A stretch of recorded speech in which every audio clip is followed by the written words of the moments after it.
Now let's start with vectors. So first question है इसमें, if the components of A vector. अच्छा, vectors के case में जो क्वेश्चन आएगा उसमें वेक्टर को ए वेक्टर या फिर ए के ऊपर ऐसे बार लगा देंगे या फिर ए को थोड़ा बोल्ड करके लिखा होगा, ऐसे बोल्ड करके. तो इन तीनों का मतलब ए वेक्टर है. ठीक है, जैसे इसमें लिखा हुआ है कंपोनेंट्स ऑफ ए, तो ये ए वेक्टर है क्योंकि बोल्ड करके लिखा है. ठीक है, इसके ऊपर वेक्टर है. A vector is equal to alpha I cap beta J cap gamma K cap along and perpendicular to respectively are this and this. अच्छा, ये क्या बात हुई इसमें, ये क्या लिखा हुआ है, कुछ समझ में नहीं आया ना. कि ए वेक्टर अलॉन्ग, ये ए वेक्टर है which is along and perpendicular to this and this respectively, थोड़ा घुमा के लिखा हुआ है. तो बेसिकली यहाँ पे क्या है कि वो ये कहना चाहता है ए वेक्टर इसके अलॉन्ग है, तो ये मान लो आपका बी वेक्टर, ये बी वेक्टर, और इसके परपेंडिकुलर है तो ये सी वेक्टर. मतलब ये ए वेक्टर के दो कंपोनेंट्स गिवन है, एक उसका हॉरिजॉन्टल कंपोनेंट गिवन है, एक उसका vertical component. A vector is along this and perpendicular to this, तो ए वेक्टर यहाँ पे कहीं पे होगा. तो ये चीज़ तो हमने फिजिक्स में पढ़ रखी है कि अगर ए वेक्टर के दो कंपोनेंट्स आपको गिवन है, आप उनको प्लस करेंगे तो आपको ए वेक्टर मिल जाएगा. ठीक है, तो simply A vector is equal to B plus C. तो अपना ए वेक्टर क्या है, alpha I cap plus beta J cap plus gamma K cap is equal to, इन दोनों को प्लस करेंगे. दोनों को प्लस करने में ओवर में 11 आ जाएगा, कॉमन 11 आ गया. ठीक है, अंदर क्या आएगा, 16 3 ज़ा 48 माइनस 4 आई कैप, फिर प्लस 16 माइनस 5 जे कैप माइनस 16 माइनस 17 के कैप. ठीक है, और 11 कॉमन है. यहाँ तक समझ आया, ये स्टेटमेंट समझ आई कि ए वेक्टर अलॉन्ग एंड परपेंडिकुलर, कि इसके अलॉन्ग और इसके परपेंडिकुलर. तो एक वेक्टर के दो कंपोनेंट्स गिवन है, एक उसका हॉरिजॉन्टल कंपोनेंट गिवन है, एक उसका परपेंडिकुलर कंपोनेंट गिवन है. तो वेक्टर को रिजॉल्व करके आपको वेक्टर दिया गया, आपने दोनों को प्लस किया तो दोबारा वेक्टर बन गया. सो यहाँ से ये बनेगा 44, 11 से कट करके 4 आई कैप, यहाँ पे 11 बाई 11 1 जे कैप, और ये कितना बना आपका 33 डिवाइड बाई 11 माइनस 3 के कैप. सो ये है अल्फ़ा बीटा गामा. तो अल्फ़ा की वैल्यू 4, बीटा 1, गामा माइनस 3. आपको फाइनली क्या करना है, तीनों के स्क्वायर को प्लस करना है. तो 16 प्लस 1 17 और 9 26. C will be the correct option. ये पहला क्वेश्चन समझ में आया. देन नेक्स्ट वन करें आगे. Second, A B C 3 non zero vectors such that B and C are non collinear. B vector और सी वेक्टर नॉन कोलिनियर है. A plus 5b is collinear with C, B plus 6C is collinear with A, and A plus alpha B vector plus beta C vector is equal to 0 vector. Then what is alpha plus beta? अच्छा, इसमें हमें given है A vector plus 5B vector is collinear with C vector, so this will be written as lambda C vector. ये चीज़ समझ में आई कि a plus 5b vector is collinear with c vector, तो ये लैम्डा की फॉर्म में लिखा जा सकता है. अच्छा, b plus 6c vector is collinear with a vector, तो आप लिख सकते हो b vector plus 6c vector is lambda. अच्छा, लैम्डा तो हमने यूज़ कर लिया, म्यू a वैक्टर, ऐसे लिख सकते हैं. तो फर्स्ट इक्वेशन से हम a वैक्टर की वैल्यू फाइंड आउट करें. a vector is equal to lambda c minus 5b, और ये वाली वैल्यू आप यहाँ पे पुट कर दो इस इक्वेशन में. b vector plus 6c mu times lambda c minus 5b, so this is minus 5 mu b plus mu lambda c, और ये b vector plus 6c vector. अच्छा, आपको याद है ऐसा क्वेश्चन हमने अपनी रेगुलर क्लास में भी कर रखा है, तो ये देखो 2024 में ये ऐसा क्वेश्चन आया। ऑन कंपैरिजन बी वेक्टर का coefficient 1 is equal to -5 mu, so -1/5 is equals to mu. ठीक है। अच्छा, अगर यही वैल्यू हम इसमें सेकंड इक्वेशन, ये जो ऊपर लिखी है फर्स्ट जिसमें मैंने डाल दिया, अगर ये वाली वैल्यू यहाँ ले जाएं, लैम्डा फाइंड आउट करने की ज़रूरत नहीं होगी, आई थिंक इसी से सॉल्व हो जाएगा। +6c -1/5 ए वेक्टर, तो क्रॉस कर दो, 5b vector plus 30c vector is equal to -a vector. तो -a वेक्टर इधर प्लस हो जाएगा, a vector plus 5b vector 30c vector is equal to 0। और हमें क्या गिवन था, we have given a vector plus alpha b vector plus beta c vector. तो अगर मैं इन दोनों को कंपेयर करूं, सो अल्फ़ा की जगह पे क्या आया 5 एंड बीटा 30। सो हमसे पूछा जाता है अल्फ़ा प्लस बीटा, तो answer will be 35, B option. हाँ जी, ठीक है, ये समझ में आया सभी को। Let O be the origin, position vector of A and B, तो आपको कोऑर्डिनेट्स गिवन है, ओ ओरिजिन है। If internal bisector of A O B meets the line A B at C, the length of O C is what. हम ऐसे draw कर लेते हैं, ये एक ट्राइंगल है, ठीक है, O A B, O is the origin 0 0 0। A के कोऑर्डिनेट्स हमें दे रखे हैं, पोजीशन वेक्टर मतलब कोऑर्डिनेट्स 2 2 1 2 2 1। बी के कोऑर्डिनेट्स भी गिवन है 2 4 4। ठीक है, यहाँ तक। उसके बाद इसका इंटरनल बाइसेक्टर, मतलब ये एंगल बाइसेक्ट हुआ, तो ये वाली लाइन ए बी को मीट करेगी पॉइंट सी पे। अच्छा, हम सी के कोऑर्डिनेट्स फाइंड आउट कर सकते हैं। 10th क्लास में हमने एक थ्योरम पढ़ी थी, एक प्रॉपर्टी पढ़ी थी कि जो इंटरनल बाइसेक्टर है वो बेस को, इंटरनल एंगल बाइसेक्टर बेस को उसी रेशियो में कट करेगा जिस रेशियो में ये दो साइड्स हैं, है ना। तो O A over O B is equal to A C over C B. ठीक है, ये 10th क्लास की थ्योरम है। Now what is O A, by using distance formula, 0 - 2 मतलब 2 स्क्वायर 4 + 4 + 1 3 आ गया, divide by what is O B, यहाँ पे आएगा 16 + 16 + 4 6 आएगा, that is equal to A C by C B. So A C by C B is equal to 1/2, मतलब ये 1:2 बन गया। तो कोऑर्डिनेट्स सी के मिल जाएंगे आपको by using section formula. C के कोऑर्डिनेट्स आ जाएंगे तो ओ और सी का डिस्टेंस फाइंड आउट करोगे, that is the length of O C. एक सिंपल स्ट्रेट क्वेश्चन था ये वाला, जिसमें ट्राइंगल की प्रॉपर्टी हमने यूज़ की, वो जो 10th क्लास में हम पढ़ते हैं एंगल बाइसेक्टर वाली। तो सेक्शन फार्मूला से सी के कोऑर्डिनेट्स फाइंड आउट करेंगे। 1 × 2 2 2s are 4 6/3, the next 4 2 2s are 4 4 + 4 8/3 4 और यहाँ पे 2 6/3, तो ये आपका बन गया 2, 8/3, 2। ओ सी का डिस्टेंस, ओ तो ओरिजिन है, तो ओ सी का डिस्टेंस सी के कोऑर्डिनेट्स में से ओरिजिन के कोऑर्डिनेट्स माइनस करेंगे और सभी में से 0 माइनस करके स्क्वायर कर देंगे। So O C is equal to 2 square 4 64/9 again 4।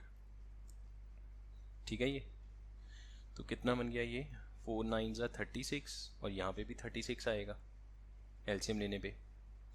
इसके ओवर में 1 लगा के, ओवर में 9 का रूट करके आ जाएगा 3, ऊपर आएगा 136। ठीक है ना। तो 136 के अगर फैक्टर्स करें 2 पे करेंगे तो ये बनेगा 2, इसको अगर 2 पे करें तो ये बनता है 6 और 8, फिर 2 पे करें तो 34। एक सिंपल स्ट्रेट क्वेश्चन था ये वाला। ये आई थिंक 2 मिनट में सॉल्व होने वाला क्वेश्चन है, इससे ज़्यादा टाइम नहीं लगेगा, सिर्फ थोड़ी बहुत कैलकुलेशन है, वो भी अगर आप थोड़ा क्विकली कर लेंगे। इजी वाले कोऑर्डिनेट्स हैं 2 2 1, कुछ ज़्यादा मुश्किल नहीं है इसमें। नेक्स्ट क्वेश्चन पे मूव करते हैं।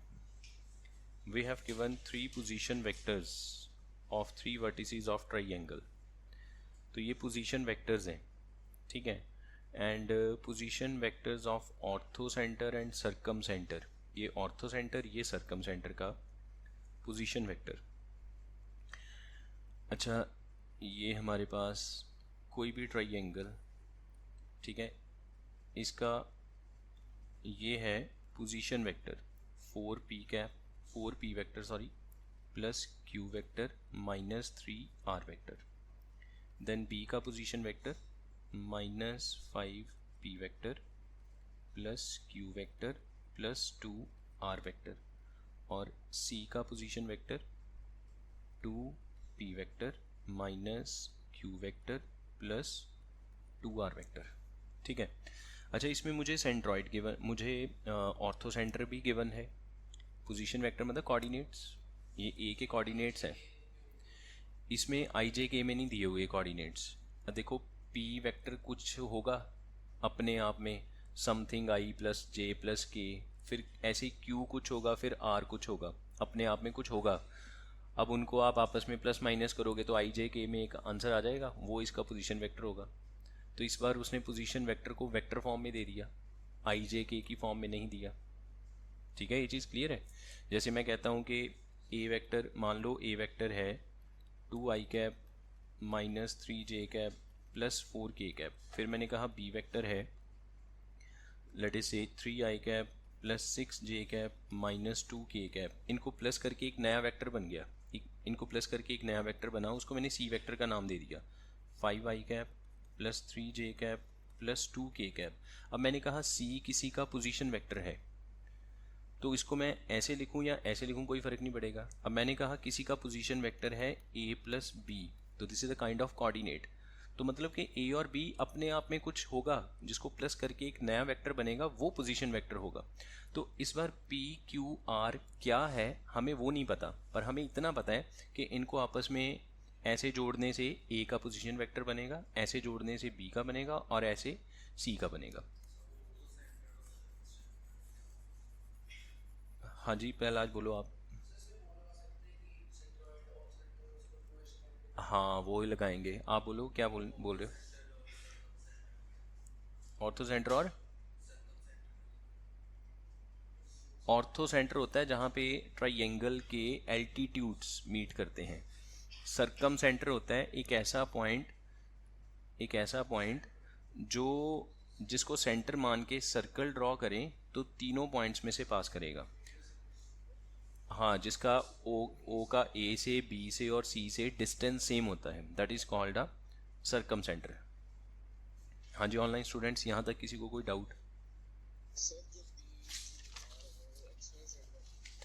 P Q R X Y Z नहीं है, P is not a X, P एक वेक्टर है जिसके अंदर खुद ही आई जे के होगा। तो p के कंपोनेंट q में जुड़ेंगे, q के कंपोनेंट r में जुड़ेंगे, जुड़ने के बाद जो आंसर आएगा वो x y z होगा, ठीक है। ये चीज़ अब मुझे p q r के कंपोनेंट्स नहीं पता, तो मुझे जानने भी नहीं है, मैं p q r में इसको सॉल्व कर दूंगा। अब एक हमारे पास इसमें ऑर्थो सेंटर का पोजीशन वेक्टर है। ऑर्थो सेंटर को हम यूजुअली h बोलते हैं, है ना। ऑर्थो सेंटर को हम बोलते हैं h, और इसका पोजीशन वेक्टर, तो कोऑर्डिनेट्स मैं साथ में लिख रहा हूँ, ठीक है। h के कोऑर्डिनेट्स ये वाले हैं, p vector plus q vector plus r vector by 4। आगे है सर्कम सेंटर, ये सर्कम सेंटर के कोऑर्डिनेट्स हैं।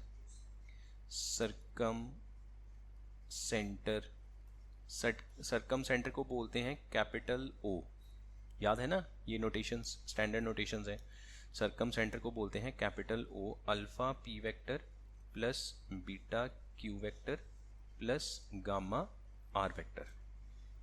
तो बेसिकली ये कोऑर्डिनेट ज्योमेट्री यूज़ कर रहे हैं हम इसमें कोई वेक्टर का कंसेप्ट नहीं है। बस ये है कि एग्जामिनर ने जो कोऑर्डिनेट्स हैं वो एक्स वाई जेड कार्टीशियन कोऑर्डिनेट्स ना दे के वेक्टर कोऑर्डिनेट्स दे दिए, तो कोई बात नहीं, फिर क्या हुआ उसमें। अच्छा, फिर हमारे पास एक प्रॉपर्टी है ओ जी और एच, किसी भी ट्राइंगल में ओ जी एच एक लाइन पे आते हैं और इसमें रेशियो होती है 2:1। और जी क्या होता है? जी इज कॉल्ड सेंट्रॉइड। अच्छा, सेंट्रॉइड निकालना बड़ा आसान है। सेंट्रॉइड निकालने के लिए हम क्या करते हैं? सेंट्रॉइड निकालने का क्या फॉर्मूला है? तीनों पोजीशन वेक्टर्स को प्लस करके 3 से डिवाइड। अब तीनों को प्लस करो, ठीक है। सेंट्रॉइड निकालने का बड़ा simple method, position vector of A plus B plus C by 3। तो तीनों के पोजीशन वेक्टर ऐड करो, देखो क्या बनेगा यहाँ पे। 4 + 2 6p में से 5p निकल गया तो रह गया p vector, plus q minus q cut गया, रह गया q, प्लस -3 + 2 ये प्लस r वेक्टर बाय 3। ये है सेंट्रॉइड। अब मैं इस पे फॉर्मूला लगा देता हूँ, ठीक है, सेंट्रॉइड का। अगर मैं यहाँ से सेंट्रॉइड फाइंड आउट करता, यहाँ पे h क्या था हमारे पास? p + q + r/4 और o क्या है? Alpha p beta q gamma r। अच्छा, फिर दोबारा यहाँ पे सेक्शन फार्मूला मैंने आपको एक दिन करवाया था, याद है? मान लो यहाँ पे मेरे पास ए पॉइंट है जिसका पोजीशन वेक्टर है A vector, B point position vector B vector. मान लो आपने सी फाइंड आउट करना है जिसका रेशियो m/n है, तो सी का पोजीशन वेक्टर कैसे आएगा? सी का पोजीशन वेक्टर ऐसे क्रॉस करके m × B vector plus n × A vector divide by m + n। ये सेक्शन फार्मूला, तो इस पे सेक्शन फार्मूला अप्लाई करते हैं। 2 × दिस 1 × दिस, तो g का हमारे पास क्या आ जाएगा? यहाँ से पोजीशन वेक्टर आ जाएगा। वो जो पोजीशन वेक्टर यहाँ से आएगा वो किसके इक्वल होगा? जो हमने ऑलरेडी फाइंड आउट कर रखा है। तो इसको अगर मैं = में ऐसे लिखूँ 2 × दिस, तो 2 को इससे मल्टीप्लाई करेंगे, नीचे वाला 4 कटेगा, तो p vector plus q vector plus r vector by 2। 1 को इससे करेंगे तो alpha p vector beta q vector gamma r vector whole divide by sum of ratio that is 3। हाँ जी, ये चीज़ समझ में आई। एक पोजीशन वेक्टर हमने फाइंड आउट किया by using a + b + c by 3, sum of position vectors by 3। एक हमने फाइंड आउट किया with the help of concept of coordinate geometry, वो जो 2:1 वाला कॉन्सेप्ट है, ठीक है। अब ये दोनों इक्वल हैं तो दोनों के ओवर में से 3 कट गया। अब जो बचता है p + q + r is equal to, यहाँ पे p वेक्टर अगर कॉमन करें तो बचेगा हाफ प्लस अल्फ़ा। ये देखो p वेक्टर कॉमन आया क्योंकि ओवर में तो 3 जा चुका है, प्लस q वेक्टर कॉमन करें तो बचेगा हाफ प्लस बीटा, यहाँ से beta, plus r vector common करें तो हाफ प्लस गामा। ये चीज़ क्लियर है? अब क्योंकि लेफ्ट साइड में भी p q r लिखा हुआ है, राइट साइड में भी p vector plus q vector plus r vector लिखा हुआ है, सो क्या होना चाहिए? ये दोनों आपस में इक्वल होने चाहिए, अल्फ़ा बीटा गामा सेम आना चाहिए ना। हमसे पूछा जाता है अल्फ़ा + 2 बीटा + 5 गामा। कैलकुलेशन देख लो, कैलकुलेशन में कोई गड़बड़ ना हो यार। यहाँ पे मिस्टेक कर दी, HGO होता है, यहाँ पे मिस्टेक हो गई है, फ्लो में देखा नहीं है। HGO ऐसे बनती है रेशो, मतलब ये 2:1 नहीं आना था, ये आना था 2 हमेशा Hg होता है, O हमेशा 1 होता है, ऐसे होता है HgO, यहाँ पे बनती है 2:1। ऑर्थो सेंटर एक तरफ, सरकम सेंटर एक तरफ, बीच में सेंट्रॉइड और 2:1। तो हम यहाँ पे ना थोड़ी गड़बड़ हो गई है, तो कोई बात नहीं, अब यहाँ पे हम 1:2 कर दें, ठीक हो गया काम, 1:2 करके ठीक हो गया। अब बस ये है कि दोबारा हमें यहाँ पे ये कोऑर्डिनेट्स लिखने पड़ेंगे और कंपैरिजन दोबारा करना पड़ेगा। HgO में रेशियो होती है 2:1, हमने लिखा OGH, तो 1:2 बनेगी। So 1 into this P vector plus Q vector plus R vector by 4, 2 into this 2 alpha P vector plus 2 beta Q vector 2 gamma R vector whole divide by sum of ratio 3।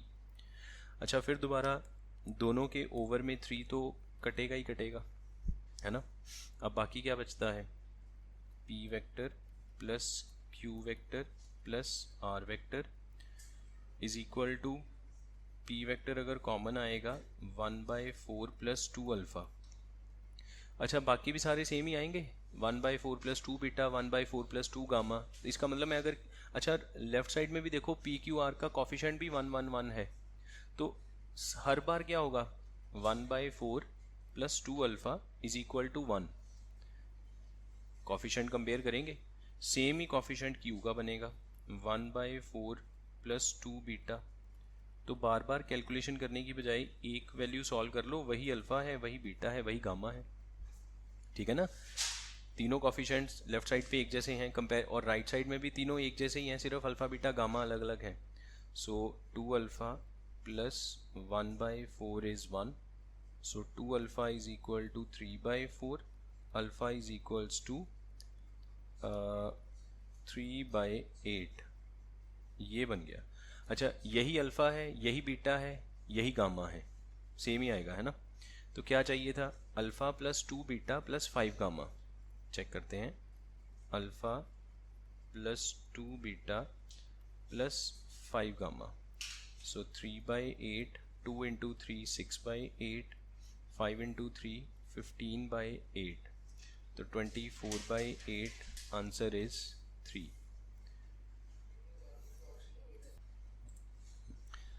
Next, अब इस बार जो position vectors given है वो i j k में, इसका मतलब ये x y z हो गया, ठीक है। अगर वेक्टर फॉर्म में गिवन है जैसे पिछली बार था, फिर वो i j k नहीं हुआ, फिर उसको आप x y z नहीं ले सकते, वो गलत हो जाएगा, फिर वो वेक्टर की फॉर्म में ही सॉल्व करना पड़ेगा जैसे हमने किया।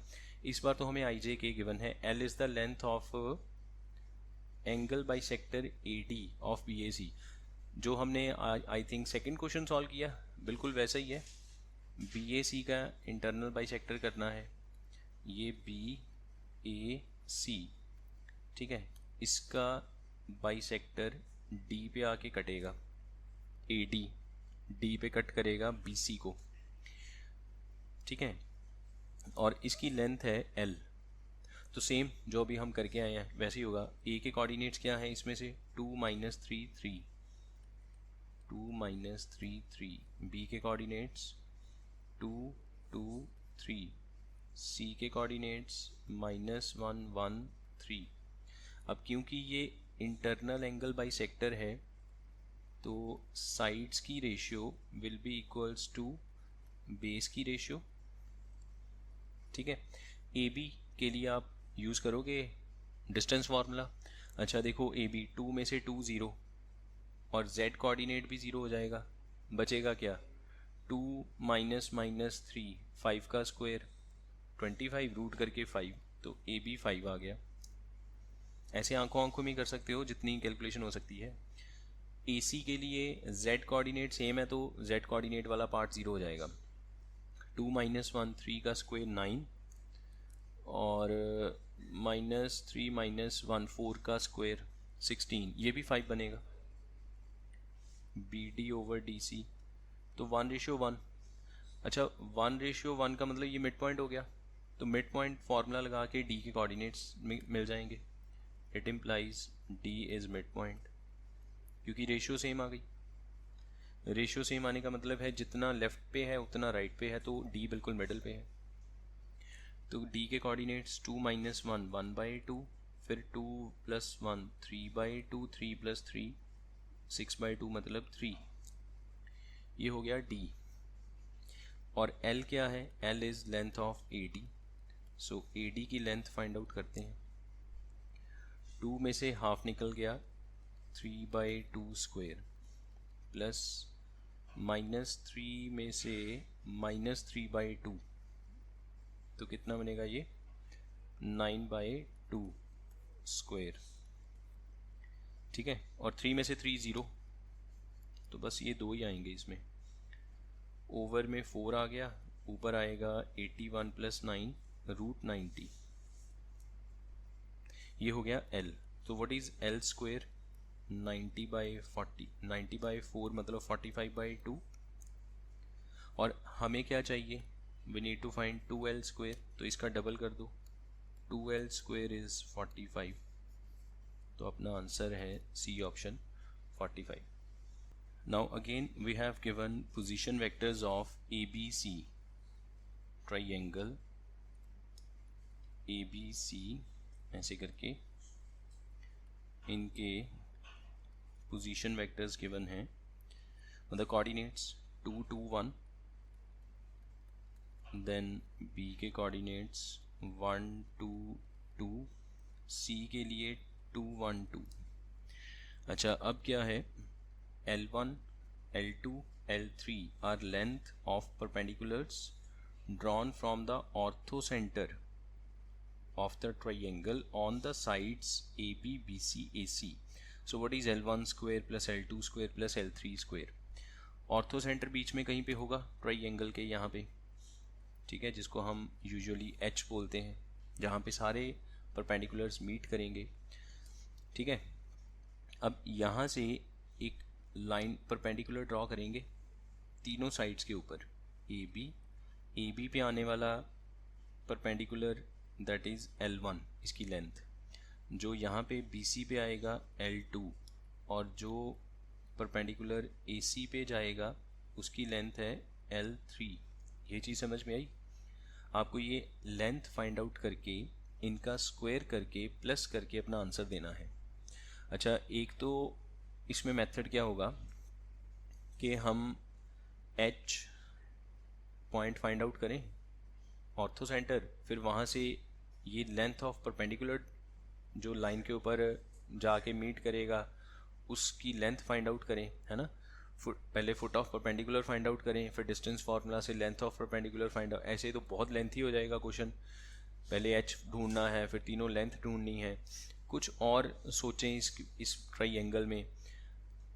देखो, इतना लेंथी प्रोसीजर तो फॉलो नहीं होगा, ये तो अंडरस्टूड है। ये तो 10 से 15 मिनट खा जाएगा अगर ऐसा करने लगे। एक क्वेश्चन 10 से 15 मिनट हमारे कंज्यूम करेगा। एक तो जैसे ये आप कह रहे हो कि हम, जो ऑब्वियस है, जो ऑर्थो सेंटर है यहीं से परपेंडिकुलर आएगा उसी पे लाई करेगा, है ना। एक तो आप ये कह रहे हो कि हम यहाँ पे इसकी इक्वेशन फाइंड आउट करें, फिर ये point of intersection find out करें, फिर ये इनका डिस्टेंस फाइंड आउट करके, फिर दो लाइंस का, एक ये लाइन एक ये लाइन, बहुत लेंथी होगा। मतलब हम कोऑर्डिनेट्स के ऊपर एक बार ज़रा नज़र मारें, क्या ये कोई पर्टिकुलर टाइप की ट्राइंगल तो नहीं बनती। देखो, ट्राइंगल में सबसे आसान क्या होता है? सेंट्रॉयड ढूंढना। सेंट्रॉयड ढूंढना सबसे आसान है कि तीनों को प्लस करो और डिवाइड कर दो 3 के साथ, तो सेंट्रॉयड मिल जाएगा। हमें ये पता है कि अगर ट्राइंगल इक्विलेटरल है, इक्विलेटरल ट्राइंगल में ऑर्थो सेंटर, सेंट्रॉयड और सरकम सेंटर को इनसाइड, एक पॉइंट वही सेंट्रॉयड होगा, वही सरकम सेंटर होगा, वही ऑर्थो सेंटर होगा। अगर ट्राइंगल इक्विलेटरल है ओनली देन, अदरवाइज नो। तो आप चेक करो क्या ये इक्विलेटरल है, क्योंकि 2 2 1 1 2 2 कोऑर्डिनेट्स कुछ ऐसे गिवन है जहाँ पे थोड़ा सा हिंट मिल रहा है कि साइड्स की लेंथ इक्वल हो सकती है। तो चेक करके देख लेते हैं। इसमें एंगल फाइंड आउट कर नहीं सकते ना, 3D है। तो हम क्या करते हैं, इसमें AB की लेंथ फाइंड आउट करके देखते हैं बाय यूजिंग डिस्टेंस फार्मूला, और बड़ी आसानी से मिल जाएगी। AB की लेंथ √2, ठीक है। BC की लेंथ BC भी सेम आया √2 और AC भी √2। इसका मतलब ये कंफर्म हो गया ये ट्राइंगल इक्विलेटरल है। अच्छा, इक्विलेटरल ट्राइंगल में ऑर्थो सेंटर, सेंट्रॉयड और सर्कम सेंटर सारे सेम ही हैं। कैसे फाइंड आउट करते हैं? सबको प्लस करो, 3 से डिवाइड करो, तो 2 + 1 3/3 1, 2 + 2 सॉरी ये रह गया, 2 + 1 और +2 5/3, देन 2 + 2 + 1 5/3, देन अगेन 1 + 2 + 2 ये भी 5/3, तो मुझे h मिल गया। अच्छा, फिर दोबारा ऑर्थो सेंटर बोल दिया। इक्विलेटरल में देखो, जो हमारा ये वाला पॉइंट मान लो D, ठीक है, ये पॉइंट D ऊपर वाली ट्राइंगल से, तो H इसके ऊपर ही होगा, कोई अलग थोड़ी होगा। H क्या है? Point of concurrency of altitudes, तो वो एल्टीट्यूड के ऊपर ही होगा, ठीक है। क्योंकि ये इक्विलेटरल है तो एल्टीट्यूड जो होगा वो बेस को बाइसेक्ट करेगा, तो D के कोऑर्डिनेट्स आ जाएंगे। तो D के कोऑर्डिनेट्स आ सकते हैं by using mid point formula. ये बन गया आपका 3/2 3/2 और 2, D के कोऑर्डिनेट्स आ गए। ये चीज़ समझ आई सभी को? क्योंकि ये इक्विलेटरल है इसलिए ये सब हो रहा है, अदरवाइज ये ऐसे नहीं होता। अदरवाइज क्वेश्चन को सॉल्व भी नहीं होना था, इतना लेंथी क्वेश्चन है, कुछ तो उस बीच में होगा ना, इसमें लूप होल जो हमें पकड़ना है वो हमने पकड़ लिया कि ये इक्विलेटरल है, ठीक है। अच्छा, फिर दोबारा, अब क्योंकि ये इक्विलेटरल है तो सब तरफ से L1 L2 L3 सेम ही आएगा, अलग थोड़ी आएगा। सिमेट्रिकल स्ट्रक्चर है, H बिल्कुल मिडल पे है तो तीनों साइड से इक्वल डिस्टेंस पे है। H के कोऑर्डिनेट्स आपको ऑलरेडी पता चल गए, D के कोऑर्डिनेट्स भी पता चल गए, तो आप L2 फाइंड आउट कर सकते हो यूजिंग डिस्टेंस फार्मूला। ये चीज़ समझ में आई? और जो L2 होगा वही L1 और L3 होगा, because structure is symmetrical. H बिल्कुल ट्राइंगल के मिडल पे है, सेंटर पे है, सब जगह से उसका डिस्टेंस सेम है, पॉइंट A से B से C से साइड से सब जगह से डिस्टेंस सेम है। सो L2 5/3 - 3/2 कितना होगा? 5/3, इसको तो करना ही पड़ेगा ना। 5/3 1/36, ठीक है, स्क्वायर करके 1/36, फिर दोबारा 1/36 और लास्ट वाले में 1/9, ठीक है। अब इसमें एलसीएम लेने के बाद कितना बनेगा? ये 36 एलसीएम आएगा, 1 + 1 + 4 बाय 36, 6/36, तो 1/√6, दिस इज L2। L2 की वैल्यू 1/√6, तो L1 भी सेम है, यही L1 है, यही L3 है। अब क्या करना है हमें? इनका स्क्वायर करके प्लस करना है। सो L1 square plus L2 square plus L3 square, 1/6 1/6 1/6 3/6 1/2, ये आपका D ऑप्शन हो गया 1/2। Next we have given 3 sides. Now in this case we have given 3 sides. ये sides हैं 3, ये पोजीशन वेक्टर नहीं है, ये कंप्लीट साइड है, ठीक है। और G उसका सेंट्रॉयड है ABC का। अच्छा, अगर मुझे पोजीशन वेक्टर गिवन होते तो सॉल्व करना बड़ा आसान था। और मुझे ये भी पता है कि जैसे मेरे पास कोई भी ये ट्राइंगल है ABC ऐसे, है ना, तो हमें पता है हम जितने भी इसमें ये सब देखते हैं, वेक्टर्स देखते हैं, ये फ्री वेक्टर्स हैं, हम इसको उठा के कहीं भी लेके जा सकते हैं। हम इस पूरी स्ट्रक्चर को उठा के ऐसे कहीं भी मूव करवा सकते हैं इस तरह से। तो मैंने इसे ऐसे मूव करवाया। मैंने क्या देखा इसमें, ऑफ कोर्स ये अगर ट्राइंगल की साइड्स हैं तो 2 को प्लस करके तीसरी तो बन जाएगी ना। तो आप देखो 2i और i को प्लस करके 3i बनेगा, माइनस जे और माइनस 3j में से फिर 4j भी बन जाएगा और k में से ये भी बन जाएगा। मतलब कि ठीक है, ये ट्राइंगल को तो रिप्रेजेंट करता है। अब मैंने ये देखा कि क्या ऐसी कोई दो साइड्स हैं जिनको माइनस करके तीसरी साइड बन जाए। ऐसी कोई दो साइड्स हैं जिनको माइनस करके तीसरी बन जाए। 3i में से i और 4j में से ये माइनस 3j निकल जाए और माइनस 4 में से माइनस 5k निकल जाए तो ये वाली बन जाएगी, है ना। ठीक है। अच्छा, जिन दोनों को माइनस करके बन जाएगा ना, उनके उसको ना पोजीशन वेक्टर बना के यहाँ लिख लो। तो ये क्या है, 3 4 4, तो ये बन गया 3 माइनस 4 माइनस 4। ये क्या था, 1 माइनस 3 माइनस 5। अब आपने क्या करना था, किस फाइनल कौन है इसमें आपका, फाइनल है ये वाला। ठीक है, तो इसको ऐसे कर दिया। अब देखो, पोजीशन वेक्टर ऑफ बी में से ये निकलेगा तो ये पूरा वेक्टर क्या बनेगा, what will be C B vector from here. ये 3 में से 1 निकल गया, 2i cap minus 4 minus minus 3 minus j cap minus 4 minus minus plus k cap, और इसको मैंने अब ओरिजिन बना दिया। अब देखो आप, what is A B vector, what is A B vector, 3i cap b की तरफ है, 3 minus 0 minus 4 j cap minus 4 k cap, और यहाँ से ए सी वेक्टर क्या आएगा, 1i cap minus 3j cap minus 5k cap. अब देखो क्या ये तीनों साइड्स बन गई इसकी जो गिवन थी। तो हमने क्या कॉन्सेप्ट इसमें अप्लाई किया कि जिन दोनों के डिफरेंस से तीसरी साइड बनती है, उन वेक्टर्स को पोजीशन वेक्टर बना दो 2 पॉइंट्स का, और जो तीसरा बचा वो ओरिजिन बना दो। ठीक है, ये चीज़ क्लियर है। आपको पोजीशन वेक्टर नहीं गिवन थे, आपको वेक्टर गिवन था जो साइड को रिप्रेजेंट करता है, हमने उसको पोजीशन वेक्टर में बदल दिया। हमने क्या किया, पूरा ट्राइंगल उठाया, ए को ओरिजिन पे रख दिया, बाकियों के कोऑर्डिनेट्स बना दिए। तो आप देख लो, कोई भी रूल इसमें अवॉइड नहीं हुआ, सब सही है। हमें कोऑर्डिनेट्स भी मिल गए, और अगर हम इनको आपस में माइनस करेंगे तो वेक्टर बनेगा that will represent side of the triangle जो यहाँ पे गिवन था। ऐसे किया जा सकता है। तो ये काम आप भी कर लेना। आगे कभी भी अगर आपको ऐसे साइड्स गिवन हो और आपको कोऑर्डिनेट्स चाहिए हो, तो आप ये देख लेना किन दोनों को माइनस करके बनता है, उसमें से उन दोनों को आप पोजीशन वेक्टर बना दो और एक ओरिजिन बना दो, अपने आप सब कुछ सेटिंग हो जाएगी।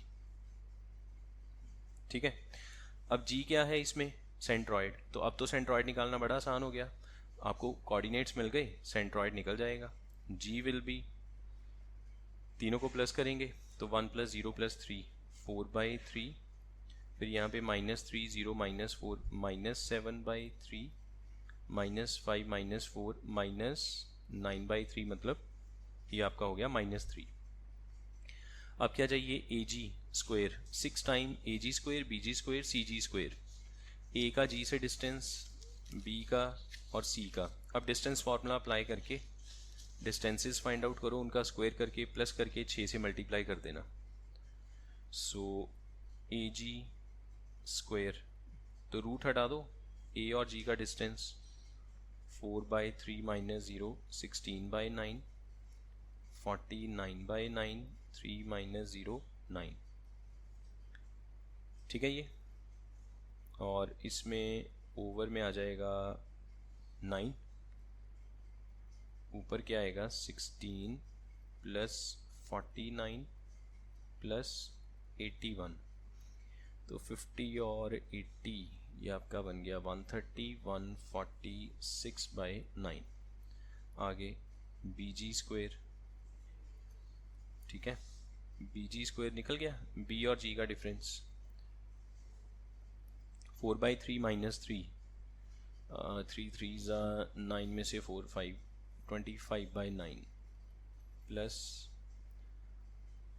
ये भी माइनस होगा तो प्लस हो जाएगा -7/3 प्लस 4, 12 में से 7 5/3 तो 25/9 और साथ में 1, ठीक है। ये 59/9 बिल्कुल ठीक है, 59/9। आगे CG², C और G का डिफरेंस, सो 4/3 - 1 करेंगे 1/9, कितना आया 41/9। पहला आया 1/9, फिर उसके बाद नेक्स्ट क्या आया यहाँ पे 3 3 2 4/9 और 4, बिल्कुल ठीक है, तो 49। अब सबको प्लस करो और 6 के साथ मल्टीप्लाई कर दो। नाउ 6 टाइम्स इन सबको प्लस करेंगे, ओवर में 9 आएगा। तो अच्छा ये 1 इसमें चला जाए, 60 और 40, 100 इसमें ऐड किया 246, इसमें कट कर दो, 3 2 ज़ा 3 3 ज़ा 3 1 ज़ा 3 8 2 164, सो आंसर इज 164, ठीक है। Next, let A and B are vectors of the same magnitude. A और B का मैग्नीट्यूड सेम है एंड हमें गिवन है A plus B magnitude, A vector minus B vector magnitude, A plus B magnitude minus A minus is equal to √2। तो इसकी value बताओ क्या होगी। अच्छा अब यहाँ पे इसको देख के कुछ वो कॉम्पोनेंट और डिविडेंडो आ गया ना दिमाग में एकदम से, कि हमें ये वाली चीज़ चाहिए, ऊपर जो लिखा है नीचे इसके ओवर में 1 लगा के, इस पे +1 में हमने किया था ना C एंड D। कॉम्पोनेंट और डिविडेंडो का रूल क्या कहता है, numerator plus denominator over numerator minus denominator.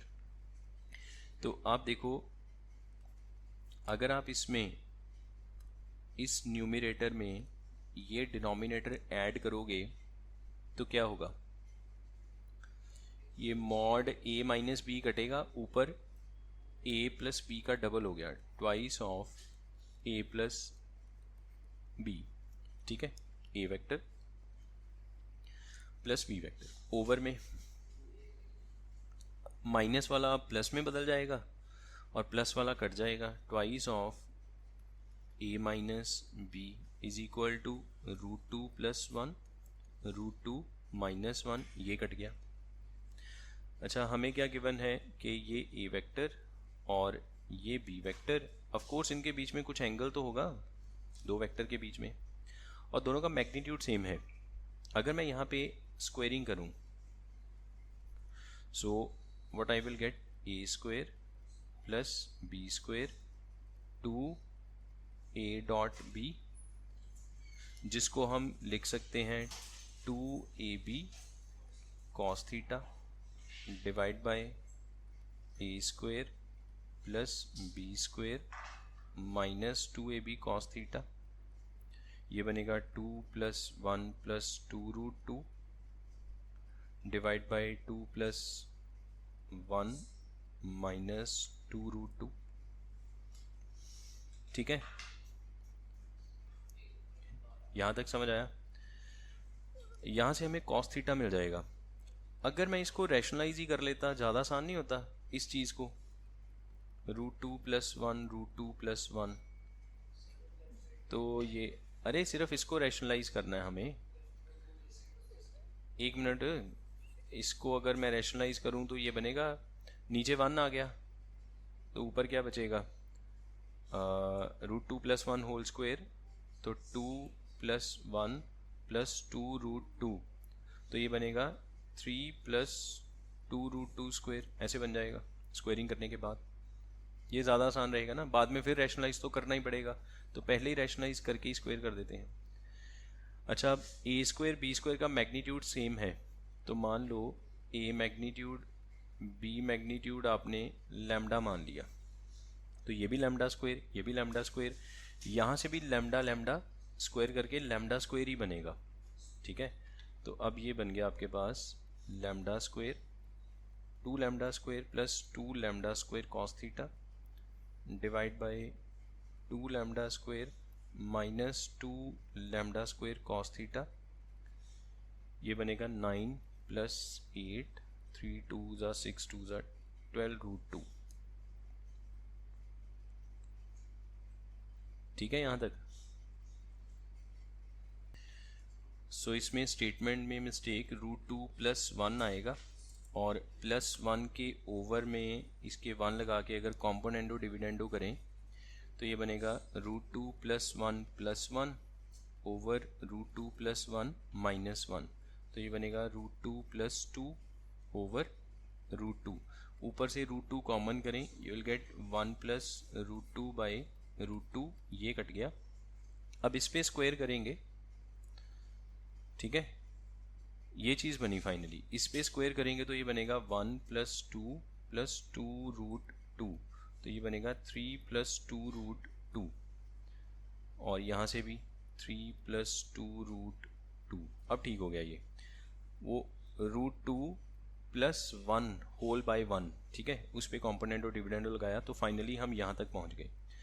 इसमें अगर एक बार हम फिर कॉम्पोनेंट और डिविडेंडो लगा लें, या फिर सीधा ही आप इसमें अगर क्रॉस करोगे तो भी मिल जाएगा आपको कॉस थीटा। अब ज़्यादा मुश्किल नहीं रह गया इसमें। अगर आप चाहते हो दोबारा लगाना है, दोबारा लगा सकते हो कॉम्पोनेंट और डिविडेंडो, अदरवाइज क्रॉस करके भी मिल जाएगा cos theta. 1 + cos theta 3 + 2√2 minus cos theta into 3 + 2√2, और यहाँ से कांस्टेंट पार्ट एक तरफ, तो ये cos थीटा वाली टर्म इधर प्लस हो जाएगी, cos थीटा कॉमन लें, 1 + 3 + 2√2 इज इक्वल टू 3 + 2√2 -1, तो ये बनेगा 2 + 2√2 और cos थीटा इंटू 4 + 2√2, ऐसे बना। सो cos थीटा की वैल्यू आ गई यहाँ से, cos theta is equal to 2 + 2√2 divide by 4 + 2√2। अब कॉमन कुछ ऐसे करो कि, अच्छा एक तो 2 कॉमन आ गया, 2 कॉमन करके ये बना 1 + √2/2 + √2। अगर मैं दोबारा यहाँ से √2 कॉमन कर लूँ तो ये बनेगा √2 + 1, तो ये √2 + 1 कट गया। सो cos थीटा इज़ 1/√2। इसका मतलब ए और बी के बीच का एंगल कितना है, 45 डिग्री, मतलब π/4। हमें क्या फाइंड आउट करना था, एंगल फाइंड आउट करना है, नहीं, हमें तो a + b whole square by a square. तो अब तो काम आसान हो गया। So therefore a vector plus b vector whole square by a vector square, अच्छा ये बनेगा a square plus b square plus 2ab cos theta cos 45 divide by a square, और a स्क्वायर क्या है, लैम्डा स्क्वायर, तो ऊपर बनेगा 2 lambda square plus 2 lambda square into 1/√2 divide by lambda square. Lambda square फिर से बाहर आया, वो कट गया, ठीक है, तो ऊपर 2 + 2/√2 दैट इज √2, तो फाइनल आंसर कितना आया, 2 + √2। ठीक है, इसमें ऑप्शन चेक करते हैं, 2 + √2, ए ऑप्शन इसमें सही है।